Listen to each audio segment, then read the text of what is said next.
নমস্কার, রূপপর্ণাস কিচেনে নতুন একটি রেসিপিতে সবাইকে স্বাগত।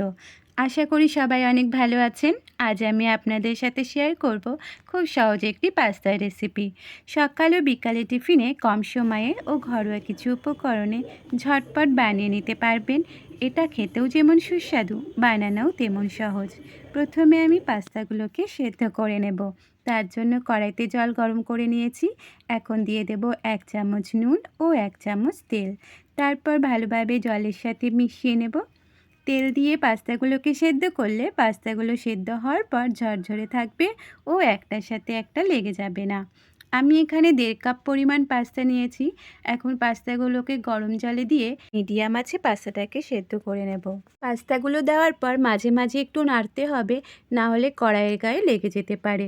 পাস্তাটাকে আমি পুরোপুরি সেদ্ধ না করে 80% মতন সেদ্ধ করে নেব। পাস্তাটা আমার সেদ্ধ হয়ে গেছে। এখন একটা পাত্রে ঢেলে নেব। পাস্তাটা সেদ্ধ হতে আমার 7 থেকে 8 মিনিট সময় লেগেছে। এবার পাস্তাটাকে অল্প অল্প জল দিয়ে ধুয়ে নেব, যাতে কোনো স্টার্চ না থাকে। কড়াইতে 2 চামচ তেল দিয়ে গরম করে নিয়েছি। এবার দিয়ে দেব আদা ও রসুন কুচি 1 চামচ। আদা রসুনটাকে আমি মিহি করে কুচি করে নিয়েছি। আদা রসুনের কাঁচা গন্ধ না যাওয়া পর্যন্ত হালকা লাল করে একটু ভেজে নেব। এবার দেবো একটা মাঝারি সাইজের পেঁয়াজ ও ক্যাপসিকাম। পেঁয়াজ আর ক্যাপসিকামটাকে আমি কিউব করে কেটে নিয়েছি।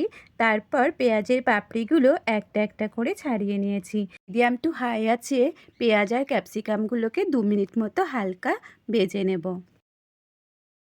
এখানে একটা সসের ঘোল বানিয়ে নিয়েছি, সেটা দিয়ে দেব।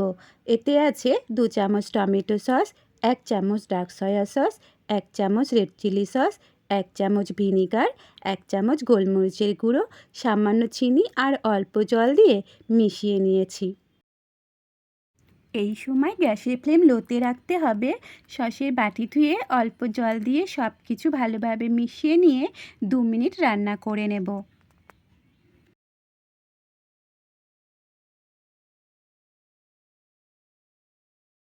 2 মিনিট পর দিয়ে দেব 1 চামচ নুন। নুনটা এখানে বুঝে দেবেন, কারণ সসে আগে থেকে নুন দেওয়া থাকে। এখানে গ্রেভিটাকে একটু গাঢ় করার জন্য দিয়ে দেব 2 চামচ কর্নফ্লাওয়ার গোলা জল। এরপর সব কিছু ভালোভাবে মিশিয়ে নেব। এখানে কর্নফ্লাওয়ারটা অপশনাল, আপনারা স্কিপ করতেও পারেন।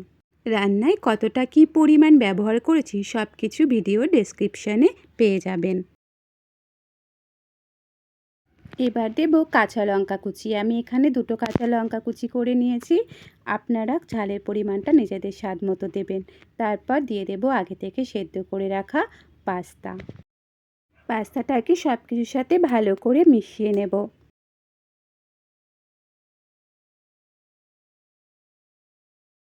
মশলার সাথে পাস্তাটাকে ভালোভাবে মিশিয়ে নিয়েছি। এবার দিয়ে দেব আগে থেকে ভেজে রাখা ডিমের ঝুড়ি।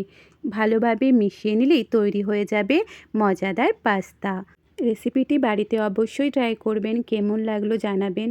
আমার রেসিপিগুলো যদি আপনাদের ভালো লেগে থাকে, ভিডিওতে একটি লাইক করবেন ও আমার চ্যানেলটিকে সাবস্ক্রাইব করে আমার পাশে থাকবেন। ভালো থাকবেন, সুস্থ থাকবেন। দেখা হবে পরের ভিডিওতে।